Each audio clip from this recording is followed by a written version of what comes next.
সেটা অবশ্যই বেআইনি মদের ঠেক থাকবে কেন? বেআইনি মদের ঠেক রাখা যাবে না। আমরা স্পষ্ট বলে দিচ্ছি পুলিশ প্রশাসনকে, যদি মনে করেন যে টাকা নিয়ে পকেট ভরবেন আর বেআইনি মদের ঠেক চালাবেন, আমাদের সরকার চালাতে দেবে না, আমাদের সরকার এটা অ্যাকসেপ্ট করবে না। এবং আমরাও নিজেদের এলাকায় নজরদারি রাখছি, কোথাও এই ধরনের বেআইনি মদের ঠেক যেন না চলে। সেবাশ্রয় নিয়ে ভুরি ভুরি অভিযোগ আমরা দেখতে পাই। ডায়মন্ড হারবার পুলিশ জেলাতেই 3টে অভিযোগ করেছে। একজন মহিলা এরকম অভিযোগ করছেন তার পা অ্যাম্পিউট করে দিতে হয়েছে, বাদ দিতে হয়েছে। আপনারা কি কোনো রকম অভিষেক বন্দ্যোপাধ্যায়ের এগেনস্টে প্রশাসনকে বলবেন যে মানে নোটিশ পাঠিয়ে তলব করে তাকে জিজ্ঞাসাবাদ করতে, যেহেতু একটা সমান্তরাল স্বাস্থ্য ব্যবস্থা তৈরি করেছে? এফআইআর যদি হয়, সেই এফআইআর এর ভিত্তিতে পুলিশ আইন অনুসারে, আমাদের ন্যায় সংহিতা অনুসারে কাজ করবে। আর অভিষেক বন্দ্যোপাধ্যায় আজ না হয় কাল জেলের ভেতরে যাবে, কেউ বাঁচাতে পারবে না। এত কাণ্ড করে রেখেছে, শুধু এই দুরাশ্রয় সেবাশ্রয় নয়, আরো অনেক কাণ্ড কীর্তি করে রেখেছেন, যে কাণ্ড কীর্তির জন্য উনি এমনিই জেলে যাবেন। সেটা তো বিদেশে পালানোর চেষ্টা করছে। এখনো কোনো রকম অ্যাকশন নেয়নি, কোনো অ্যাকশন নেয়নি। এতগুলো এফআইআর, অডিও টেস্টের জন্য পর্যন্ত যাচ্ছেন না, কিছুই করছেন না, তো গলার আওয়াজ দিচ্ছেন না। মানে লতা মঙ্গেশকর বেঁচে থাকলেও তাকেও গান গাওয়ানোর জন্য এতটা রিকোয়েস্ট করতে হতো না, যতটা অভিষেক বন্দ্যোপাধ্যায়কে গলার ভয়েস দেওয়ার জন্য রিকোয়েস্ট করতে হচ্ছে। বড় মাছ তো একবারে ছিপে ওঠে না, একটু ঘুরে ফিরিয়ে তারপর তুলতে হবে। দাদা, বিমানবন্দরে একটা মস্ক ছিল, সেটা অবশেষে শিফট হচ্ছে। মাদ্রাসাগুলো যেগুলো ব্যাগের ছাতার মতো বুঝিয়ে উঠতে, এগুলো নিয়ে অনুদান বিভিন্ন কোনো সিলেবাস নেই, এইভাবে যে মাদ্রাসাগুলো চলছে বন্ধ করে দেওয়া। আমার মত, আমার ব্যক্তিগত মত, পার্টিগত মত নয়, ব্যক্তিগত মত হচ্ছে এই ধরনের মাদ্রাসা বন্ধ করে দেওয়া উচিত। তার কারণ সরকার সঠিক পদক্ষেপ নিচ্ছে, সার্ভে হওয়া উচিত। একসময় বুদ্ধদেব ভট্টাচার্য, আজ থেকে বহু বছর আগে যখন তিনি মুখ্যমন্ত্রী ছিলেন, সেই সময় তাকে তিনি বলেছিলেন যে এই সীমান্তবর্তী মাদ্রাসাগুলো সন্ত্রাসের আতুরঘর। যদিও পলিটিক্যাল প্রেসারে, তার রাজনৈতিক দলের চাপে তাকে সেই বক্তব্য থেকে সরে আসতে হয়েছিল, কিন্তু একজন মুখ্যমন্ত্রী, এবং বিশেষ করে তা বুদ্ধদেব ভট্টাচার্যের মতো মুখ্যমন্ত্রীতে এমনি কল্পনা বা স্বপ্ন দেখে মায়ের স্বপ্নাদেশ পেয়ে ওটা বলেননি। ওনার কাছে গোয়েন্দা সংস্থা, অর্থাৎ যারা ভারত সরকার এবং পশ্চিমবঙ্গ সরকারের হয়ে কাজ করে, তাদের রিপোর্ট ছিল, এবং সেই রিপোর্টের ভিত্তি করে উনি বলেছিলেন। আর সেটা কত সালে বলেছিলেন আপনারা মনে করে দেখুন। তখন যদি এই অবস্থা ছিল, তাহলে আজকে কি অবস্থায় খালিজি মাদ্রাসাগুলো পৌঁছেছে। সরকারের উচিত সার্ভে করা, যে মাদ্রাসাগুলোর সাথে এই ধরনের দাঙ্গায় উস্কানি বা দেশবিরোধী কার্যকলাপের অভিযোগ আসবে, তাদের পত্রপাঠ শাটডাউন করে দেওয়া উচিত, বন্ধ করে দেওয়া। এগুলো মামলাবাদী চলবে, এগুলো করতে হলে বাংলাদেশ যাও, পাকিস্তান যাও, আছে ওখানে গিয়ে করো। এয়ারপোর্টে একটা মস্ক ছিল, এক্সপ্যানশনের জন্য অবশেষে সেটাকে শিফট করা হচ্ছে। এটা এয়ারপোর্ট এক্সপ্যানশন হবে, রাজ্যের ডেভেলপমেন্টের জন্য এটা। দেখুন, এটাই হচ্ছে আগের সরকারগুলো এবং আমাদের সরকারের মধ্যে পার্থক্য। আমি পেপারে পড়তাম যখন আমি স্টুডেন্ট ছিলাম এই মস্কের ব্যাপারে, বামফ্রন্ট আমলে। বামফ্রন্ট সাহস পাইনি 34 বছরে এই মস্কে টাচ করার জন্য, স্পর্শ করার জন্য এই মসজিদকে। কারণ কি, ভাবাগে ভেবে আঘাত লাগবে, কারো ধর্মীয় ভাবাবেগে আঘাত লাগবে। এই যে মানসিকতা, আমরা যখন রাস্তা চওড়া করতে হচ্ছে, আপনি মন্দির ভেঙে দিচ্ছেন। যাদবপুরে ভাঙা হয়েছিল এই 8B পরে, সুলেখা মোড়ের পরে, তখন রাস্তা চওড়া হয়েছিল, বামফ্রন্ট আমলেই হয়েছিল। কিন্তু ওই মসজিদটা রান হয় তার থেকে অনেক বেশি গুরুত্বপূর্ণ, ফিনান্সিয়াল ডেভেলপমেন্টের জন্য, ইকোনমিক ডেভেলপমেন্টের জন্য গুরুত্বপূর্ণ। মসজিদে হাত দেওয়ার সাহস কেউ দেখায়নি, না বামফ্রন্ট সরকার দেখিয়েছে, না তৃণমূল কংগ্রেস সরকার দেখিয়েছে।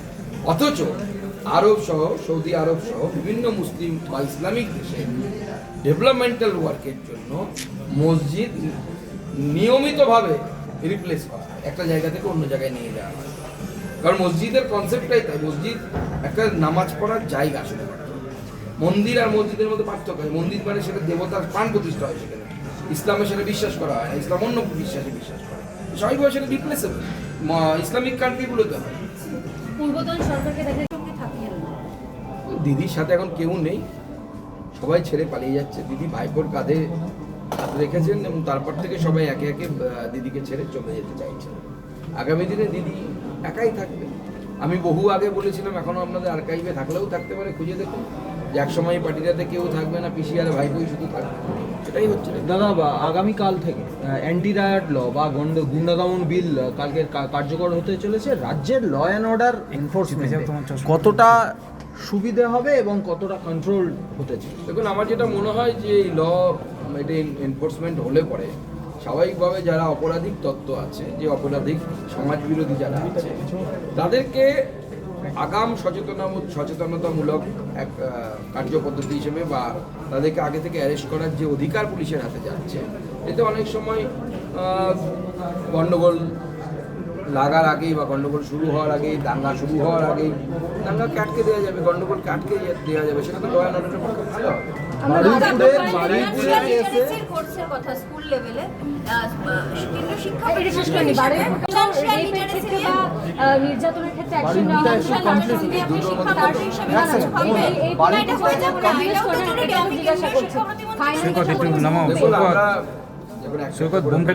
হয় আমাদের কথা হচ্ছে যে আমরা মনে করছি, আমার ব্যক্তিগত মতামত দিয়েছি, ফিনান্সিয়াল লিটারেসি অলরেডি সিবিএসসিতে কিছুটা শুরু হয়ে গেছে, আছে আপনারা দিয়ে থাকেন।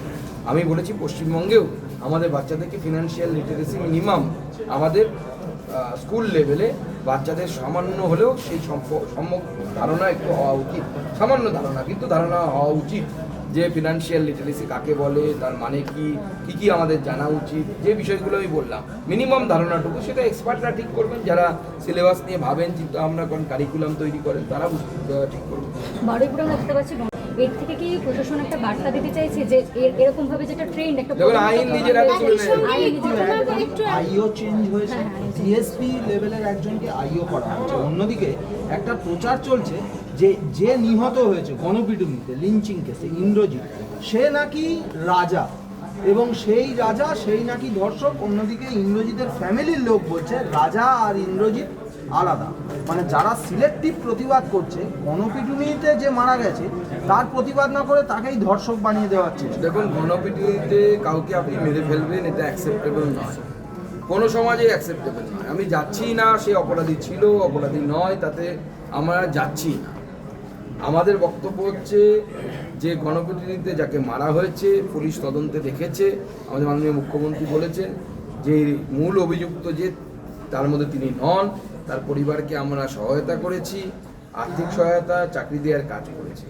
কিছু রাজনৈতিক দল আছে, কিছু শকুন আছে, বরাবরই থাকে লাল শকুন, তারা ঘুরে বেড়ায়, তারা এসব করে। তো যেখানে মৃতদেহ পাবে সেখানে তারা চলে যাবে, নতুন নতুন এই ধরনের ফকির গিন্দি হাঁটবে এবং একজন তাদেরই মধ্যে থেকে একজন বলবে যে জমা খরচ করে দেখাও তারপরে বলো, আর একজন সঙ্গে সঙ্গে আর এক নেতা তাদের মধ্যে অন্য স্বর নিয়ে বলবে যে এই যে এনকাউন্টার করা হলো বা অমুক হলো তার মানে হচ্ছে এটাকে ধামাচাপা দেওয়া। তো এটা এদের মধ্যে এরা নিজেরাই কনফিউজ। আগে নিজেরা ঠিক করুক পার্টিগতভাবে যে তারা কি চাইছে, তারপরে আমাদের দিকে আঙুল, কিন্তু ঘুরতেই পারবেন না, শারীরিক অবস্থায় সেরকম নেই। স্বাভাবিকভাবে ওনারা নিজেরাও ধরে নিচ্ছেন যে পার্টিটা ডুবতে চলেছে, সেজন্য ওরকম ব্যক্তিকে সভাপতি করছেন যিনি বয়স এত বেশি যে যিনি সভাপতি হিসেবে তার কর্মকাণ্ড চালাতে পারবেন। কিন্তু আপনি বলছেন যে মাথা ব্যথা নেই, কিন্তু এই মুহূর্তে তো সোশ্যাল মিডিয়া থেকে শুরু করে সমস্ত জায়গায় ভালো তৃণমূল খারাপ তৃণমূল বিজেপি এই নিয়েই চর্চা চলছে, তার বাইরে আর কোনো আলোচনা নেই। দেখুন, ভালো তৃণমূল খারাপ তৃণমূল নিয়ে অলরেডি আমাদের রাজ্য সভাপতি স্পষ্ট করে দিয়েছে। আমাদের কাছে তৃণমূল ভালো খারাপ বলে কিছু হয় বলে আমার তো মনে হয় না। ও সোনার পাথর বাটির মতো, খুঁজতে গেলে পাওয়া যাবে না। ভালো তৃণমূল একসময় ছিল 2011 সালের আগে, যারা তৃণমূল করতো ক্ষমতায় আসার আগে কিছু ব্যক্তি ছিলেন, তারা তৃণমূলে নেই, তারা সব তখন তৃণমূল থেকে বিতাড়িত হয়ে গেছে লাস্ট কয়েক বছর। সুস্মিতা দেব, প্রকাশজিৎ বড়াই, শুভেন্দু শেখর রায়, এরা তাহলে কোন তৃণমূল হিসেবে আপনারা ধরেছিলেন? দেখুন, প্রথম কথা হচ্ছে এই বিষয়ে আমাদের একজন রাজ্যসভার যে এমপি, তারা রাজ্যসভায় কে নমিনেশন করে পুরো বিষয়টি হচ্ছে এটা পার্টির সর্বোচ্চ স্তরে সিদ্ধান্ত। রাজনীতিতে অনেক সময় কোনো বৃহৎ স্বার্থে অ্যাচিভমেন্টের জন্য ছোট ছোট স্যাক্রিফাইস করতে, বৃহৎ স্বার্থটা বা যেটা আগামী দিনের লক্ষ্য বা গোল সেটা দেখা যায় না অনেক সময়। যখন দেখতে পাবেন বুঝতে পারবেন। আমরাও একসময় যখন জম্মু কাশ্মীরে মেহবুবা মুফতির সাথে সরকার করেছিলাম, তখন আমাদের অনেক ক্রিটিসিজম করেছিল, আমাদের কর্মীরাও ক্রিটিসিজম করেছিল মেহবুবা মুফতির পার্টির সাথে আমরা যাচ্ছি কেন। পরবর্তী সময় সবাই বুঝতে পেরেছিল কেন যাচ্ছিলাম। আপনাদের দলের বিধায়ক তো বলছেন তৃণমূলের সঙ্গে এক মঞ্চে বসবো না, নীলাদ্রি শেখর দানা বেরিয়ে আসছেন সেই মঞ্চ থেকে না বসে মিটিং না করে। দেখুন, সেটা তো সেই বিধায়ক তার ব্যক্তিগত, আমরা রাজনৈতিক অসৌজন্যতাকে আমরা বিশ্বাস করি না। আমাদের মুখ্যমন্ত্রী যেখানেই প্রশাসনিক বৈঠকে যাচ্ছেন সেখানে বিজেপির টিকিটে যেটা এমএলএদেরকেও ডাকছেন, তৃণমূলের টিকিটে যেটা এমএলএদেরকেও ডাকছেন। স্বাভাবিকভাবে কে কার সাথে বসবে আর বসবে না, কে কার সাথে চা খাবে কি খাবে না, সেটা তার নিজের ব্যাপার। ভিত্তিপ্রস্তর স্থাপন হলো, আজকে আপনি বলছেন যে আমরা ইনভেস্টমেন্টে উদ্যোগী হচ্ছি, সরকার শিল্পায়ন চায়, ল্যান্ড পলিসি নিয়ে দেখুন, ল্যান্ড পলিসিতে এখনো তো ঘোষণা হয়নি, আমাদের মাননীয় শিল্পমন্ত্রী এবং মুখ্যমন্ত্রী আগামী দিনে তার ঘোষণা করবে। আমরা এটুকু বলতে পারি, আমাদের যে মাইন্ডসেট বা আমাদের যে প্রিন্সিপালের উপর ভিত্তি করে আমরা শিল্পায়নের দিকে এগোচ্ছি, তা হলো শিল্পের পথে, প্রকৃত ইনভেস্টমেন্টের পথে, যে ইনভেস্টমেন্টে জব ক্রিয়েশন হবে, অর্থাৎ চাকরি তৈরি হবে, সেই সমস্ত রকম বাধাকে দূর করার জন্য যা যা করা দরকার আমাদের সরকার সমস্ত কিছু করবে।